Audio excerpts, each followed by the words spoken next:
성경 속에서 하나님 앞에서 최악의 부부, 최악의 부모를 꼽으라고 한다면은 단연코 북이스라엘의 아합과 이세벨 부부를 들 수가 있습니다. 이세벨이라는 이 여자는 이스라엘 백성이 아니에요. 북쪽의 두로라고 하는 왕국에서 시집을 온 여자인데, 이 두로는 바알과 아세라를 섬기는 왕국이에요.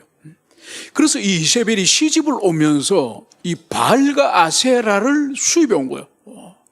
그래서 여호와를 섬기는 이스라엘에 이 바알과 아세라를 국교로 선포해가지고 모든 백성으로 하여금 여호와를 버리고 바알을 숭배하는 그런 나라로 만든 여자가 이 바알이에요. 그런데 이 바알, 이 아세라와 이 아합 사이에 딸이 한 명이 태어나는데, 이 딸이 아달랴라고 하는 딸입니다. 그러니까 이 아달랴라는 이 딸이 남쪽의 다윗의 집안으로 시집을 가요. 그래서 왕비가 되고 아들을 낳는데 그 아들 아시아가 나중에 왕이 됩니다. 그런데 이 아시아가 북이스라엘에 자기 외갓집에 갔다가 죽임을 당해요. 그래서 아들 왕이 죽고 나니까 이 아달랴가 지금까지 수십 년 동안 자기 마각을 감추고 있던 이 아달랴가 뭘 하느냐, 자기 손주들을 다 죽입니다. 모든 손주들을 다 죽이고 자신이 여왕이 되는 거예요. 그래서 드디어 이 북쪽 이 아합과 이세벨이 보낸 이 바알의 선교사라 할 수 있는 이 아달랴가 드디어 남쪽을 다윗의 왕국을 집어삼킨 거예요. 놀라운 일이죠, 그죠? 여러분, 그의 아버지 어머니가 어떤 사람이었습니까? 바알을 수입을 해가지고 여호와의 선지자를 다 죽이고, 그리고 의로운 사람 나봇이라고 하는 의로운 사람의 그 포도밭을 빼앗기 위해서 나봇을 억울한 누명을 씌워서 죽이지 않았습니까? 입에 담을 수도 없는 끔찍한 죄를 이 부모가 지었습니다. 그것을 그대로 그의 딸 아달랴가 그 사악함을 그의 부모를 닮아서 손주들을 다 죽이고 자신이 여왕이 되었던 것이죠. 여러분, 그래서 부모를 닮는 자녀들이 이 세상에 참 많습니다. 그래서 혈통적으로나 정신의 내면적으로나 가장 많은 영향을 자녀들이 받는 것은 자기 부모지 않습니까? 그래서 이 아달랴는 자기 부모 아합과 이세벨을 가장 많이 닮은 그런 자녀라 할 수 있죠. 그런데 이스라엘 역사 가운데 다윗 왕과 함께 하나님께 큰 인정과 칭찬을 받았던 왕 중에 한 명이 히스기야 왕이요. 이 히스기야 왕은 모세가 만든 놋뱀을 이 히스기야 왕의 시대까지 약 1000년 가까운 800년에서 한 900년 가까운 그 긴 세월 동안에 이 모세가 광야에서 만든 이 놋뱀을 이스라엘 백성들이 숭배했습니다. 이 놋뱀을 히스기야 왕이 부셔버리고 산당이라든지 하나님의 성전 안에 있는 모든 우상들을 다 파괴합니다. 그리고 자신이 죽게 되었을 때에 벽을 향해서 간절히 기도했을 때 하나님께서 이 히스기야를 15년 동안 더 살게 하지 않았습니까?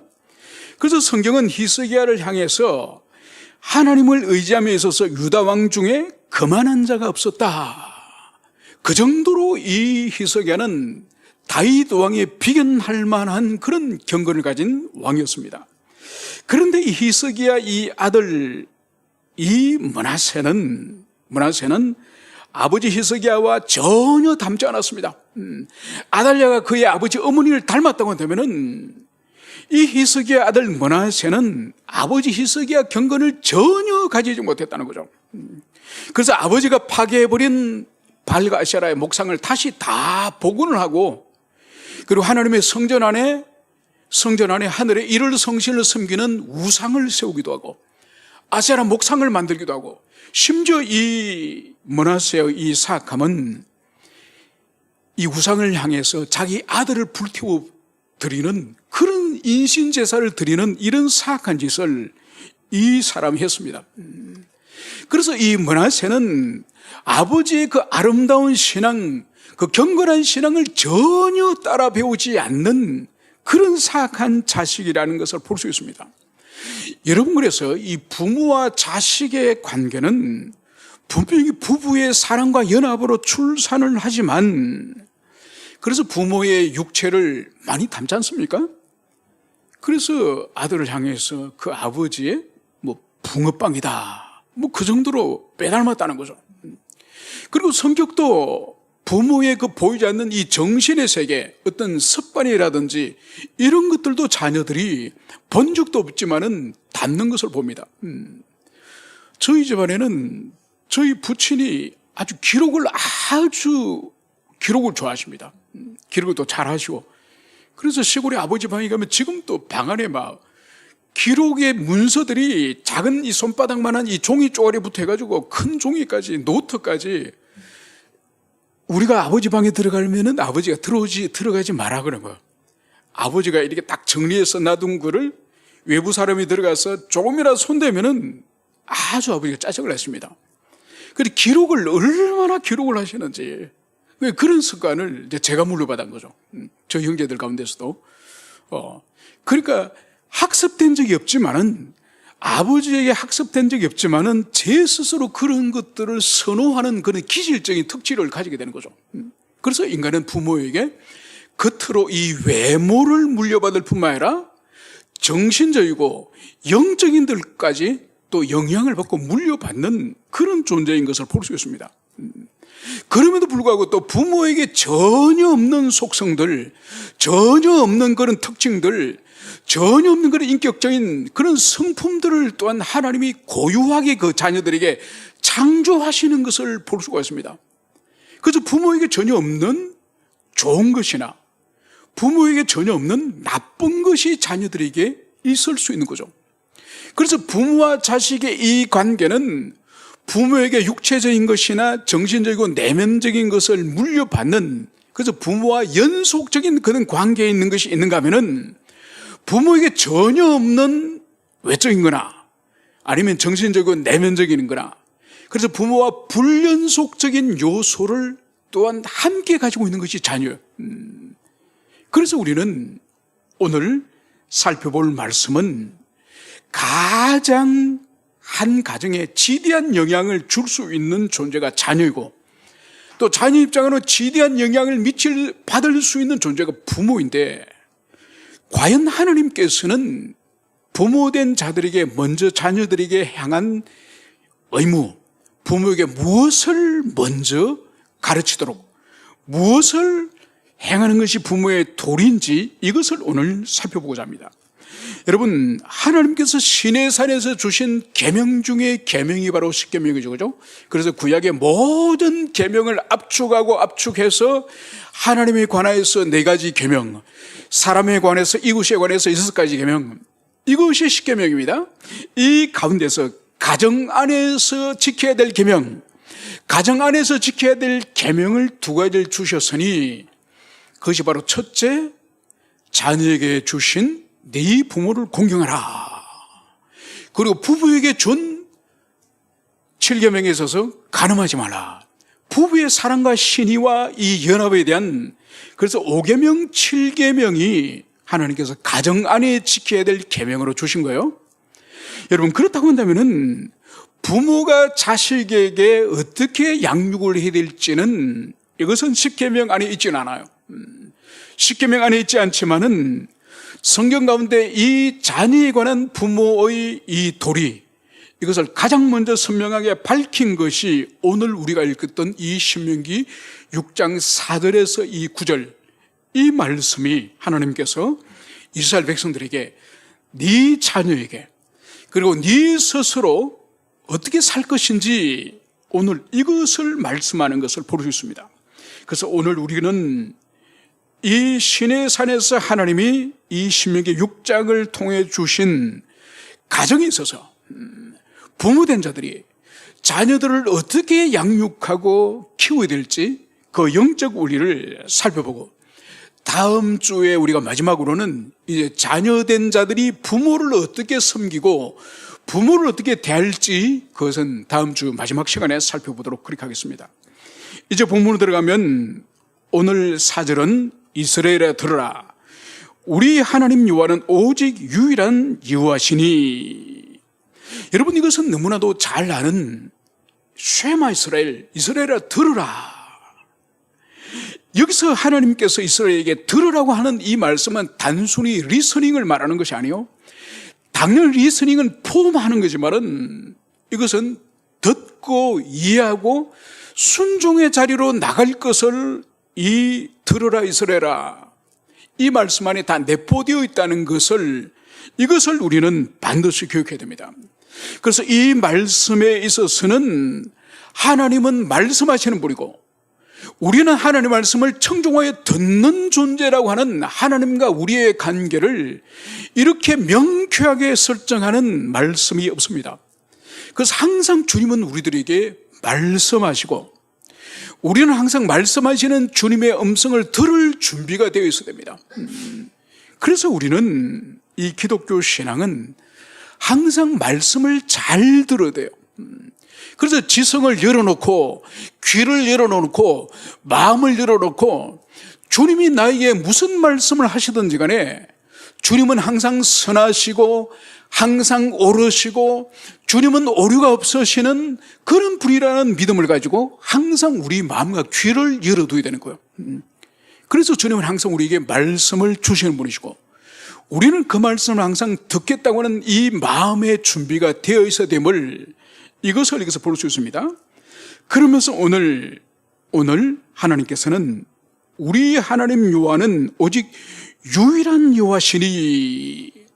여러분, 우리가 믿고 우리가 사랑하고 우리가 경외할 하나님이 어떤 분이신지 오늘 명쾌하게 오늘 말씀을 하고 있으니, 하나님 여호와는 오직 유일한 여호와시니. 여러분, 오늘 여기서 말씀하고 있는 이 말씀에는 이 세상의 일반 종교에서는 그들의 신앙체계를 보면은 신들이 다신주의들이 많습니다. 그리고 혼합주의들이 있습니다.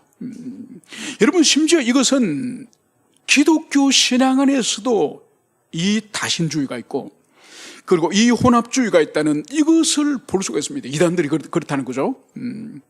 여러분, 그리스 이 파라테논 신전에 갔더니, 이 파라테논이라는 뜻이 처녀란 뜻이지 않습니까? 그리고 여신 아테나가 이 아테네 이 도시의 주신이 되지 않습니까? 그래서 이 포세돈 신과 이 아테나 여신을 두고 이 아테네 시민들이 우리 시에 어느 신을 이 수호신으로 삼을까, 이거를 이 도시민들이 선택을 하는 거예요. 그래서 결국은 이 아테나 전쟁의 여신 이 신을 이 도시의 신으로 선택을 하면서, 그러면서 이 파라테논 신전을, 그 여신을 숭배하는 신전이 된 거죠.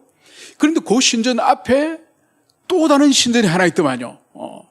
그래서 그 신전이 뭡니까 물어보니까, 이 포세이돈을 이제 배제하지 않습니까? 파라테논 이 아테네 여신을 섬기기 때문에. 그러면 이 포세이돈이 자기가 이 도시의 선택을 받지 못하기 때문에 시기 질투하기 때문에 그 옆에 이 포세이돈과 이 아테나를 같이 섬기는 신전이 또 하나 있더만요. 그래서 신이 삐치기 때문에 삐치지 않도록 위로하기 위해서 그렇게 신을 섬긴다는 거죠. 그래서 이 그리스 로마의 이 기본적인 신과는 다신이에요. 수많은 신들이 있습니다. 여러분, 그렇다고 한다면은 오늘 이 혼합주의는 기독교 안에도 있는 거예요. 여러분, 이 그리스 정교도 우리 기독교 한 분파지 않습니까? 이 그리스 정교의 이 수도원을 갔더니, 가톨릭과 마찬가지로 이 그리스 정교도 이 성화를 아주 많이 사용해요. 그래서 벽면에 보니까 이 천국과 지옥화 그림이 있는데, 천국과 지옥을 누가 가는 거니까 천사가 큰 저울을 들고 있더만요. 저울을 들고 있는데 이 저울이 이 양쪽에 이렇게 접시가 있는 저울이에요. 한쪽 접시는 그 사람이 살았을 때의 선행의 무게를 다는 것이고, 한쪽 접시의 무게는 그 사람이 살았을 때 죄의 무게를 다는 거예요. 그래서 이 선행과 죄를 무게를 달아서 어느 쪽이 무거우냐, 선행이 무거우면 천국으로 가고 이 죄가 무거우면 지옥으로 가는 거예요. 여러분, 이것은 이슬람의 천국과 지옥관을 그대로 그대로 닮은 거죠. 여러분, 구원을 얻고 천국을 가는 것은 우리 기독교는 오직 믿음으로 하나님의 은총으로 가는 것이 무슨 선행의 저울을 가지고 됩니까? 그러니까 이슬람적인 그런 조소들이 이 그리스 정교 안에 이것이 스며드는 거죠. 여러분, 이건 혼합주의예요. 여러분, 우리 기독교의 하나님은 이 혼합주의도 배제하고 그리고 다신주의도 배제하고 오직 성경에서 계시된 그 하나님의 유일한 우리의 믿음과 우리의 사랑과 우리의 경배의 유일한 대상이라는 것을 오늘 하나님은 명백하게 이것을 말씀하고 있는 것을 볼 수 있습니다. 그래서 하나님에 관한 지식을 다른 데서 찾으려고 해서는 안 됩니다. 오직 유일하신 하나님은 오직 성경에 계시된 그분만이 우리의 하나님이시지 우리가 개인적으로 체험하였거나 우리가 경험하였거나 그것이 결코 하나님일 수 없다는 것을 이것을 여러분들이 분명하게 가슴에 새기시길 바랍니다.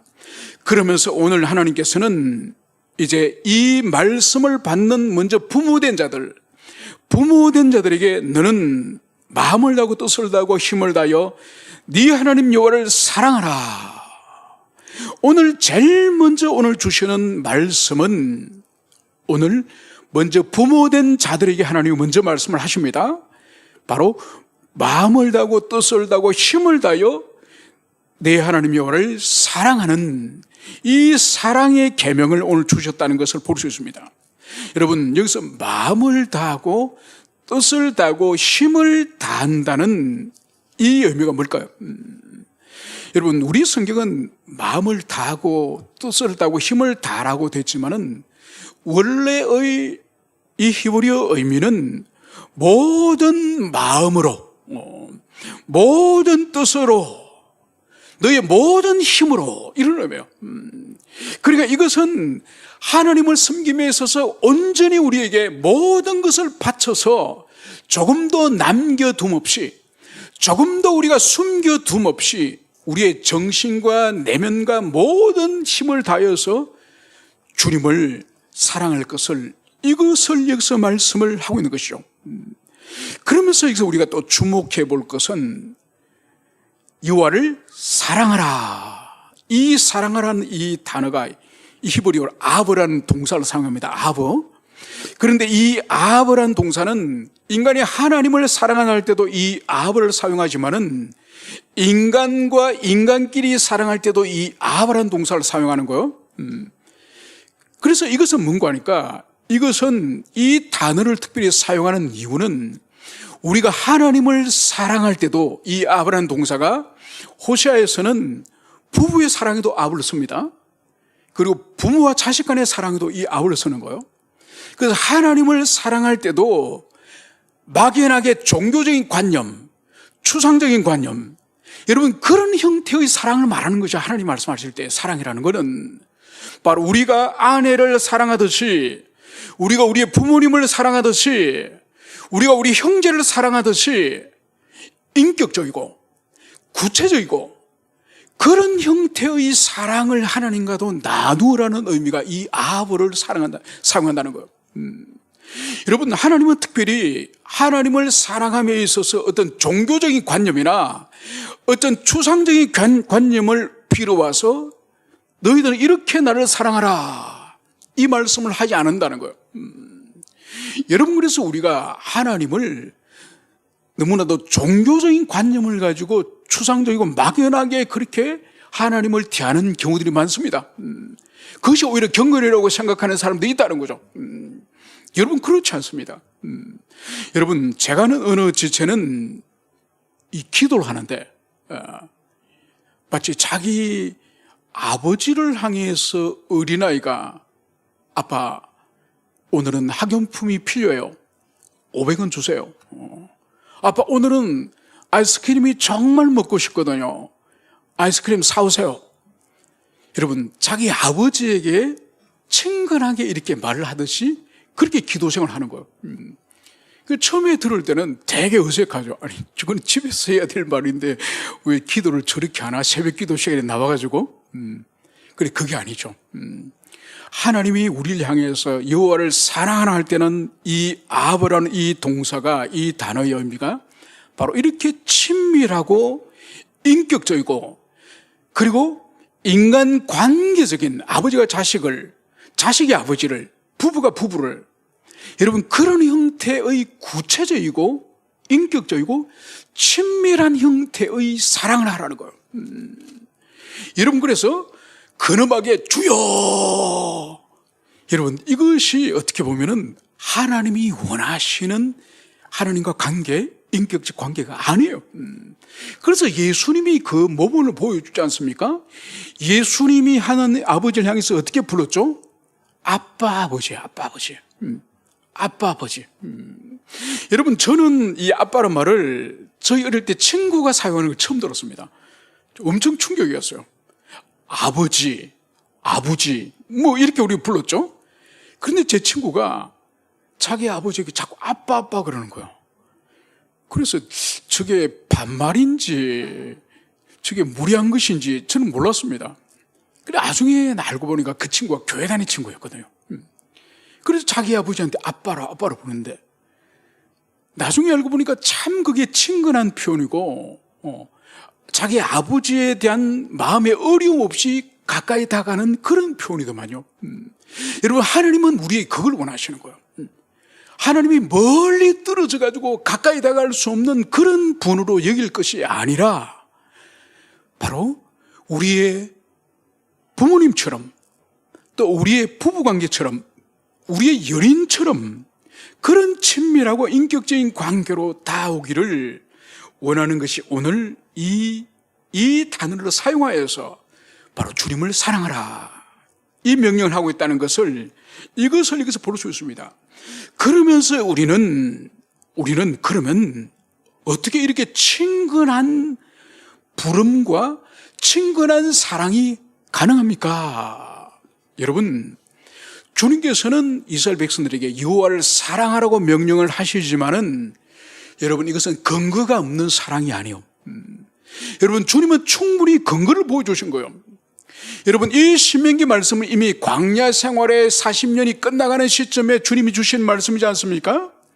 여러분 이미 주님은 이들이 광야에 나오기도 전에 이미 이집트에 400년 동안 노예 생활을 할 때에 주님이 찾아오셔서 그들을 해방시키시고 그들을 홍해바다를 건너게 하시고 40년간 만나를 내려주시는 하나님의 먼저 선행적인 사랑을 충분히 보여주셨어요.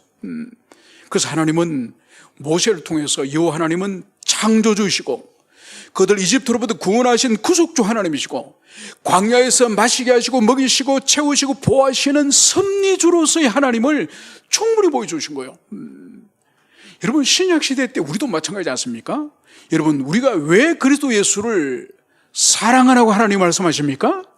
여러분 이미 주님은 우리를 위해서 자신의 생명을 버리셨고 자신을 버리시면서 우리를 구원하신 구속주 하나님이시지 않습니까? 이미 당신이 우리들에게 모든 것을 버려서 우리를 구원하셨다고 하는 증거가 이미 성경에 가득 차 있습니다. 그래서 이 진리를 통해서 하나님이 어떠한 사랑을 우리가 먼저 주셨는지를 깨닫고 그 선행적인 사랑을 깨닫고 난 이후에 우리에게 주님께서 사랑하라, 순종하라, 경외하라 주님이 이 말씀을 하시는 거예요. 그래서 주님은 사랑하라고 말씀하실 권리가 충분히 있으시고 증거를 충분히 보여주시기 때문에 우리에게 사랑하라는 거예요. 그러면서 오늘 주님은 내가 네게 명하는 이 말씀을 너는 마음에 새기고 오늘 주님이 이제 이스라엘 백성들이 하시는 이 말씀들을 이제 마음에 새겨라, 마음에 새길 것을 말씀하고 있습니다. 여러분 오늘 하나님께 주시는 이 말씀은 모세를 통해서 기록된 계시의 말씀을 말하겠죠, 1차적으로. 그리고 이 말씀은 이후에 선지자를 통해 주시는 말씀이 또 포함되어지겠죠. 그리고 신약시대 때 우리를 향해서는 우리 주님과 사도들에게 의해서 가르쳐지고 또 기록된 27권의 신약 성경도 포함되어지겠죠. 그래서 하나님 말씀하시는 뜻은 이 66권의 이 말씀을 너는 마음에 새겨라. 주님은 이 말씀을 하고 있다는 것을 볼 수 있습니다. 여러분 오늘 주님께서는 말씀을 마음에 새겨라고 이 단어를 사용했다는 것을 볼 수 있습니다. 여러분, 연필로 종이에 글을 쓰는 것을 새긴다고 한 말을 사용합니까? 쓰지 않아요. 그렇게 그런 말 안 씁니다. 여러분, 새긴다고 하는 것은 최소한 나무나, 그죠? 나무에 목각을 하거나 아니면 돌에 정으로 쪼아가지고 글자를 새기지 않습니까? 오늘날은 레이저로 이 금속판에, 철판이라든지 금속판에도 레이저를 쏘아가지고 글자를 새기지 않습니까? 그래서 최소한 나무라든지 아니면 돌이라든지 이 금속에 이 새긴다고 하는 이 단어를 사용하는 거예요. 그래서 보십시오. 광해대왕비 중국 집안에 가면은 벌써 1600년이 더 지난 거지 않습니까? 1600년이 더 지났지만은 그 돌에 새겨진 이 글씨가 아직도 있습니다. 그리고 합천의 인사에 가면은 거기 팔만대장경 있지 않습니까? 지금부터 팔만대장경이 800년 전에 만들어진 거잖아요. 아직도 그 활자가 짱짱합니다. 그러니까 돌이나 이 나무에 새기면은 이 흔적이 지워지지 않아요. 바로 이것처럼 하나님의 말씀을 우리의 마음에 흔적이 지워지지 않도록 새기라. 이 말씀을 하고 있는 이것을 볼 수 있습니다. 여러분, 이것은 결코 우리의 능력으로 불가능합니다. 하나님의 말씀을 우리 마음에 새기는 이것은 우리의 능력으로 가능하지 않다니까요. 여러분, 이것은 반드시 성령의 도우심, 하나님의 은총의 능력이 역사하지 않으면은 이 말씀이 우리들에게 결코 새겨질 수 없다는 이것을 우리는 기억해야 될 것입니다. 그래서 이 말씀을 새긴다고 하는 이 뜻은 항상 순종하도록 마음이 준비된 상태, 이것을 말하는 거예요. 그래, 한번 새기고 흘러가 버리는 것이 아니라 한번 새겨두면은 아무리 세월이 흘러도 그 글씨가 그대로 남아있는 것처럼 바로 우리 마음 신비에, 이 신비에 말씀이 새겨져 있다는 것은 항상 그 말씀이 우리의 마음인 이 인격의 이 좌소, 우리의 지성과 정서와 이 의지에 이 말씀이 계속적으로 현재적으로 역사하고 있는 상태를 말하는 것이 마음에 새긴다고 하는 의미예요. 그래서 이 마음의 말씀을 새긴다고 하는 의미는 단순히 우리가 말씀을 기억한다고 하는 이 기억을 넘어서는 의미예요.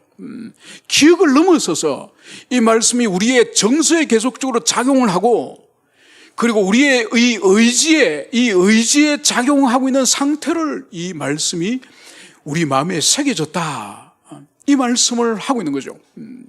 그래서 표현을 한다면 이런 비유로 들을 수가 있습니다. 군대 가면은 5분 대기적으로 하는 이 소대 단위의 부대가 있습니다. 이게 뭔가 하니까 자기 인근 지역에 간첩이 나타났다든지 어떤 큰 비상의 일이 터졌을 때에 이 밤중에 잠을 자다가도 이 5분 대기조 이 비상벨이 울립니다. 그러면은 잠을 자다가도 5분 만에 모든 무장을 갖춰서 차에 탑승하는 시간이 5분이에요. 그러니까 이것은 이 5분 대기조에 걸리는 사람은 이게 보통 대대별로 돌아가면서 하거든요. 한 달씩 이렇게 돌아갑니다. 그리고 5분 대기조 걸린 사람들은 심지어 군화를 신고 자기도 합니다. 머리에 철모라든지 총이라든지 이 탄티라든지 다 두고 따라랑 울리면 그냥 바로 착 착용하고 5분 만에 달려나가는 거예요. 저는 5분 대기조를 1년을 해봤습니다. 다른 사람들은 6개월 만에 돌아오는데 저는 1년 내내 해본 적이 있어요. 참 힘듭니다. 그러니까 신발을 군화를 못 벗으면 막 무좀이 걸리고 막 그러지 않습니까? 그래도 이 비상벨이 울리면은 5분 대기조나 한 명이라도 빠지면 출동을 못 해요. 그래서 모든 사람들이 5분 대기조에 이번 달에 걸렸으면은 딱 정신을 차리고 밤에 잠을 자는 거예요. 명령만 떨어지면은 출동할 준비가 된 이 5분 대기조처럼 말씀이 마음에 새겨진다는 것은 하나님이 우리에게 말씀하시면은 언제든지 순종할 준비가 되어 있는 그 영혼의 상태, 그 마음의 상태가 바로 하나님의 이 말씀을 너희 마음에 새기고 이 의미라는 것을, 이것을 여러분들이 가슴 깊이 새기시길 바랍니다.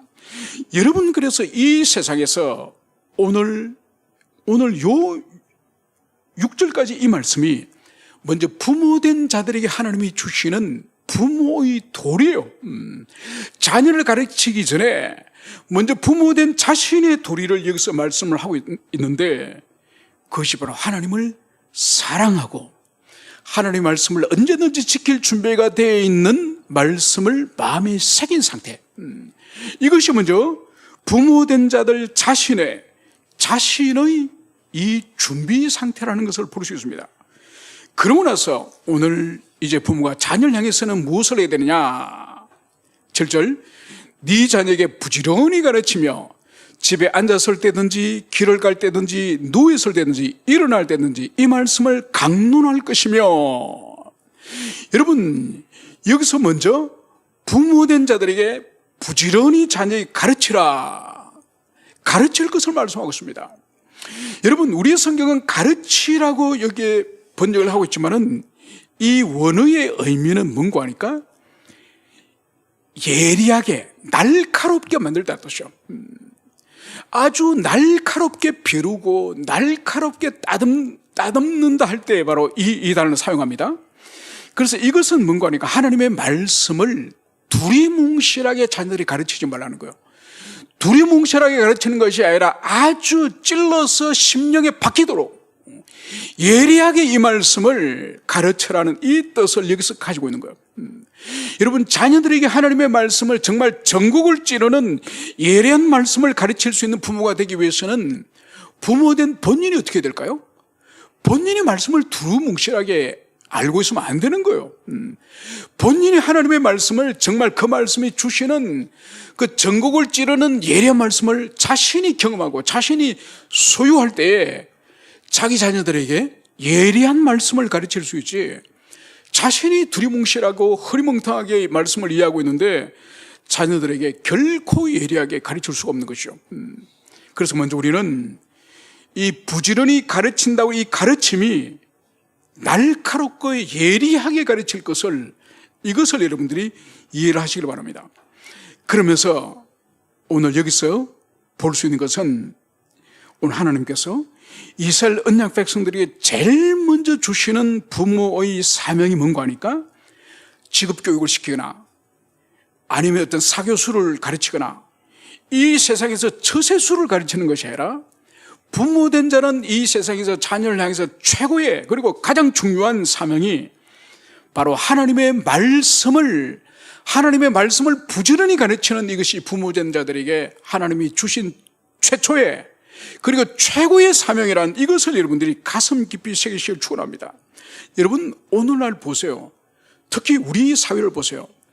어린 나이 때부터 어린이집에 보내기 시작하고 유치원에 보내고 초중고 12년을 보내죠.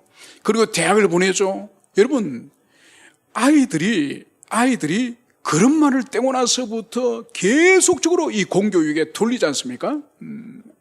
여러분, 공교육에 돌리는데 그 열매가 뭔가요? 여러분, 우리 대한민국 국민은 이 전 세계적으로 대졸자들이 가장 국민 가운데 많은 프로테이지를 차지한 사람이 대한민국이에요. 그리고 개개인마다 이 IQ도 유대인들보다 더 높아요. 이 지구상의 머리도 제일 똑똑해요. 여러분, 이거 소용없습니다. 아무 소용없습니다. 뭐가 전제가 되어 있는다고요? 하나님을 아는 지식, 하나님을 사랑하게 되고 하나님을 경외하는 이 참된 지식이 없이는, 여러분, IQ가 아무리 좋거나 아무리 어린 시절부터 많은 것을 배워서 세상에 지성적으로 높아도 하나님을 뭐라고, 하나님을 사랑하지 않고 두려워하지 않은 사람에게는 그 모든 것들이 유익하지 않다는 것을, 이것을 여러분들이 가슴 깊이 새기시길 축원합니다. 그래서 하나님은 부모된 자들에게 다른 것을 먼저 가르치고 명령하는 것이 아니라 이 말씀을 자녀들에게 부지런히 가르쳐라, 이 말씀을 하고 있다는 것을 볼 수 있습니다. 그래서 이미 부모된 자들뿐만 아니라 아직 부모되지 않은, 결혼하지 않은 우리 청년들도 가슴에 새게 됩니다. 우리가 자녀들에게 부지런히 말씀을, 예리한 말씀을 가르치기 위해서는 내 자신이 먼저 말씀의 예리함을 경험하지 않고는 절대로 자녀들에게 가르칠 수 없습니다. 그래서 우리 청년들은 정말 청년의 때에 하나님의 말씀에 있어서 여러분들이 잘 준비되지 않으면 좋은 부모가 될 수 없다는 것을, 이것을 여러분들이 가슴 깊이 새기시길 축원합니다. 그러면서 오늘 주님께서는 이 말씀을 어떻게 또 강론할 것인가? 집에 앉았을 때든지, 길을 갈 때든지, 누워있을 때든지, 일어날 때든지 이 말씀을 강론할 것이며, 여러분, 우리 성경은 강론하다라고 번역을 했습니다. 여러분, 강론하다는 이 의미를 순우리 말로 이것을 풀이를 하면은 이 강은 강의하다는 뜻이요. 논은 토론한다는 뜻이에요. 그리고 가르치고 토론하는 뜻인데, 여러분, 원래 이 말씀을 강론하다고 한 이 히브리어, 이 말씀은 따바르. 이 따바르는 말하다는 거예요. 그 강론이라는 말은 오히려 적합하지 않습니다. 그 하나님께서는 집에 있을 때든지, 길을 갈 때든지, 누워 있을 때든지, 일어날 때든지 말씀을 말해라는 거예요, 부모들에게. 여러분, 이것은 우리에게 중요한 것을 우리에게 가르쳐 줍니다. 이게 바로 뭔가 하니까,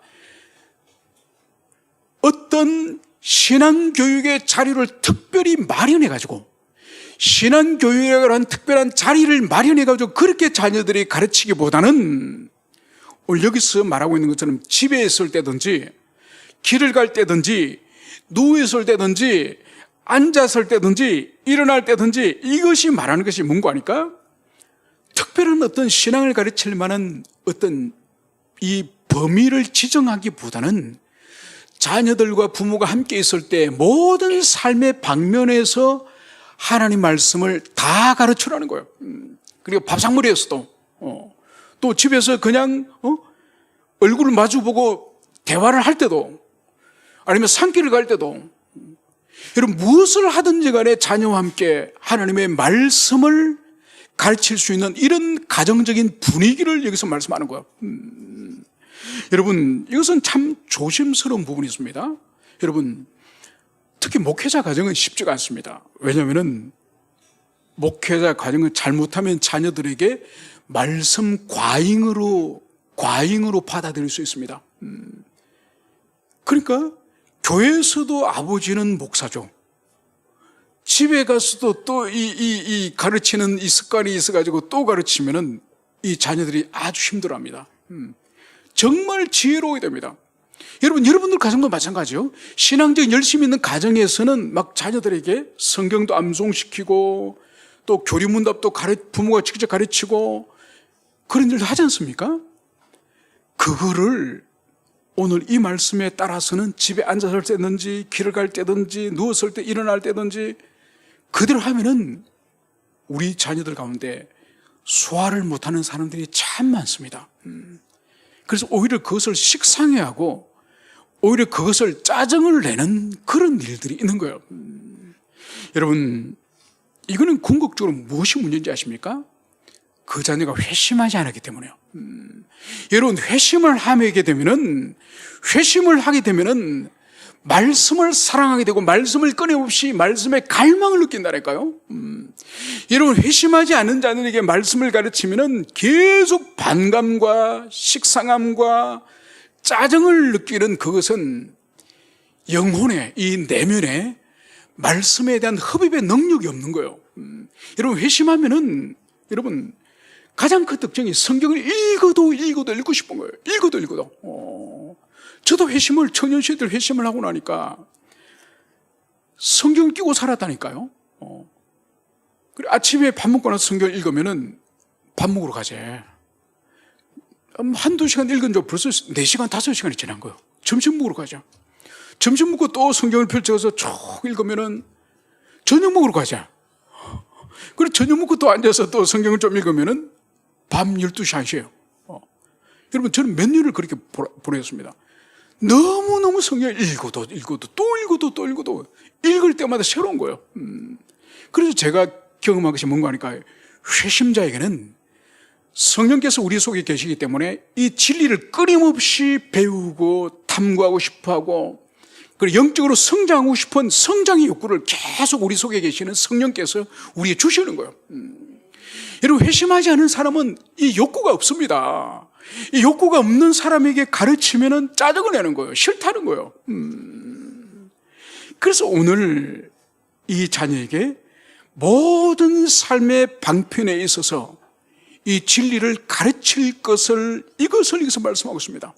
그래서 가정적인 분위기가 기도하는 분위기고 말씀을 나누는 분위기고 텔레비전 드라마나 넷플릭스 이 영화를 나누는 그런 자리가 아니라 영적인 소수들을 자연스럽게 나누는 그런 가정이 되어야 될 것임을 이것을 여러분들이 가슴 깊이 새기기 축원합니다. 그러면서 마지막으로 주님은 또 이렇게 8, 9절에 이렇게 말씀하십니다. 너는 또 그것을 네 손목에 메어 기호로 삼으면 내 미간에 메어 표를 삼고 네 문설주와 내 바깥문에 기록할지니라. 여러분, 하나님의 말씀을 손목에 메고 하나님의 말씀을 이 머리에 이 미간, 이 이마에 붙여서 표로 삼으라. 그리고 문설주, 이 문에 문설주와 또 밖에서 들어갈 때 이 바깥문에 기록하라.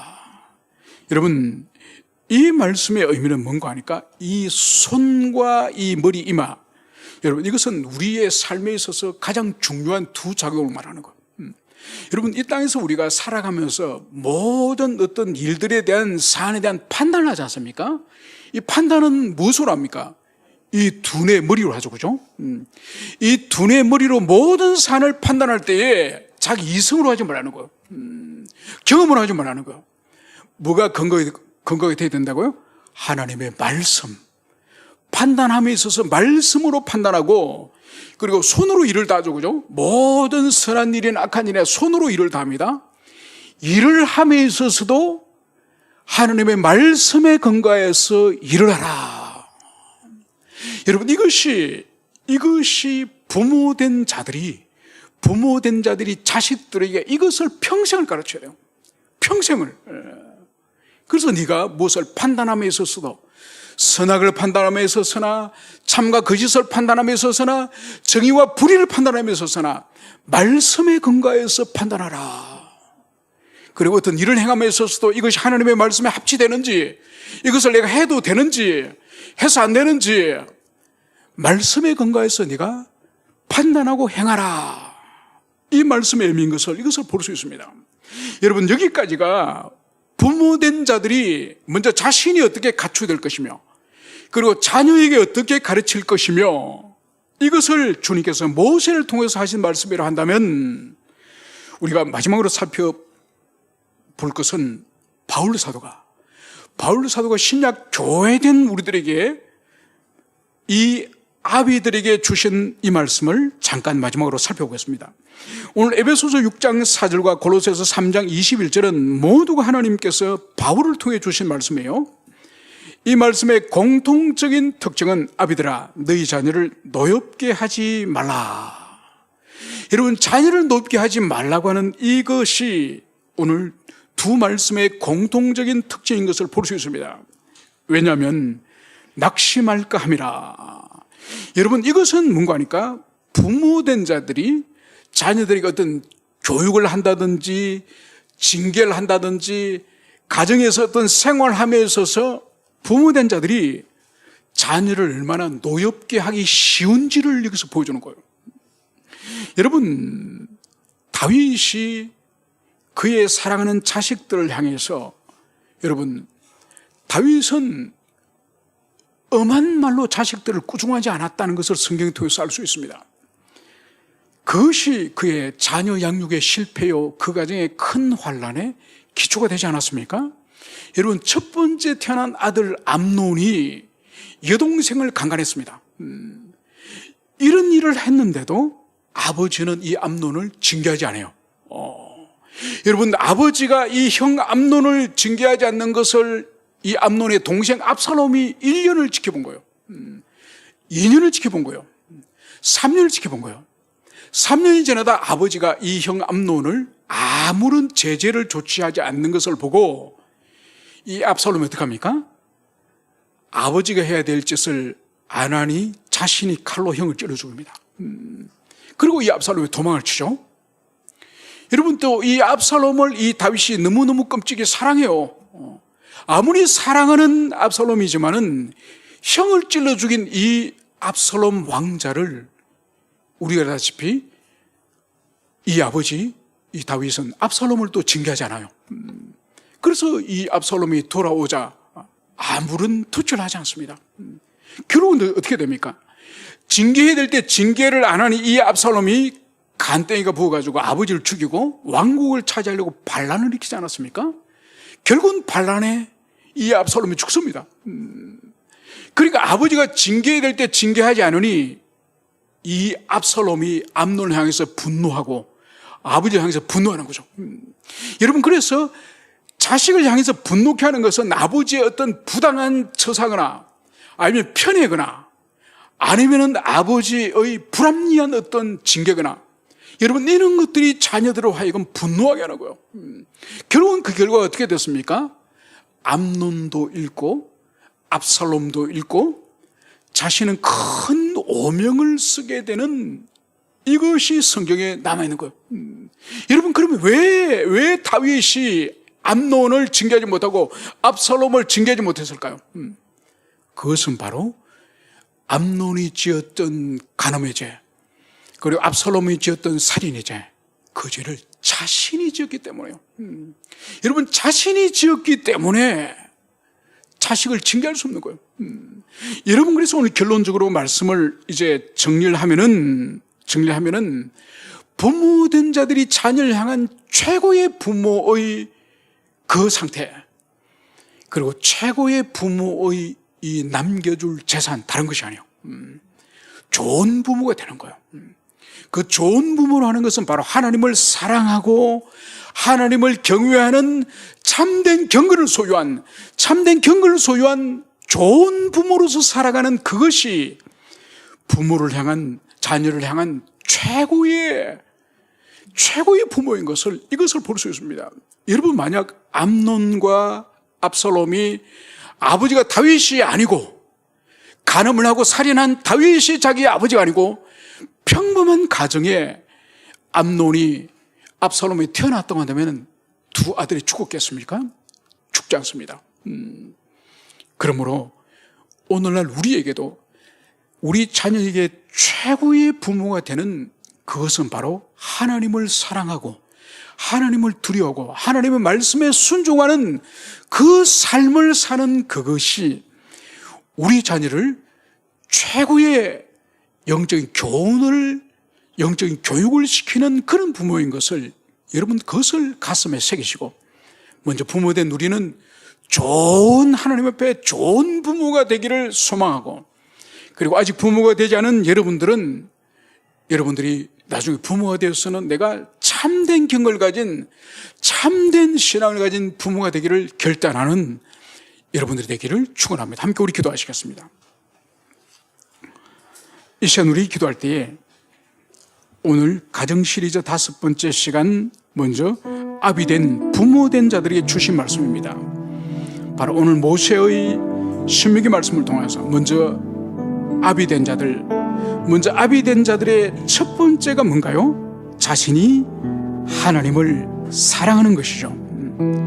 그리고 그 하나님의 그 말씀을 부모된 자신이 먼저 마음에 깊이 새기는 그 일이 먼저 부모된 자들에게 주어진 사명입니다. 그리고 자녀들이 어떻게 됩니까?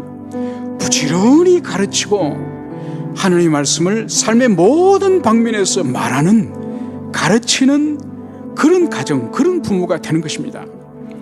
이미 결혼한 가정을 가지고 있는 부모라고 한다면 우리 자신을 돌아보며 지금이라도 우리가 다시 돌아가서 우리가 이러한 삶을 살기를 결단하고, 아직 결혼하지 않은 우리 청년들은 이 말씀에 근거해서 우리가 혼인과 가정을 준비하는 우리 지체들이 될 수 있도록 오늘 말씀을 기억하며 한번 간절히 기도하시겠습니다. 기도합시다.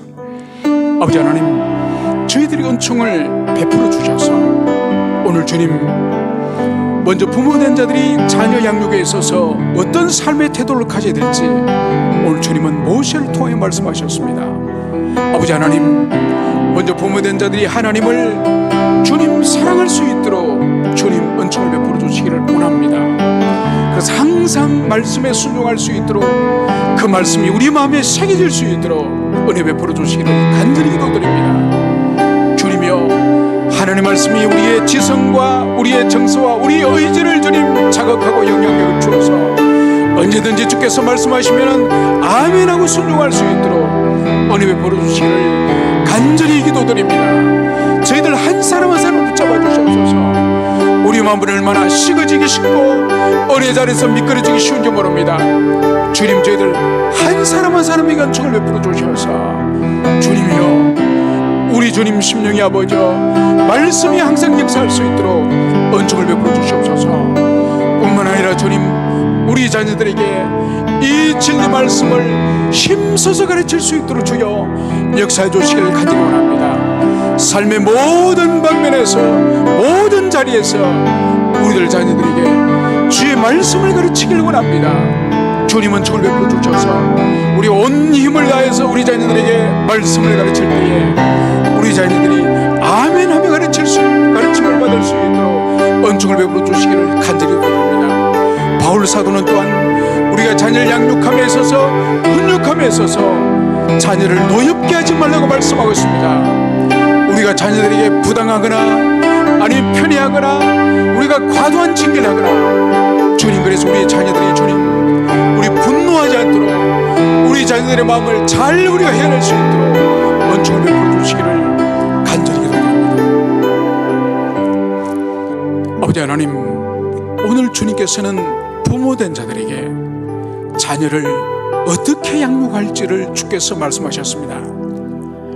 오늘 신명기를 통해서 먼저 부모된 자들이 먼저 하나님을 사랑하고 먼저 자신의 마음에 하나님 말씀을 새길 것을 명령하고 있습니다.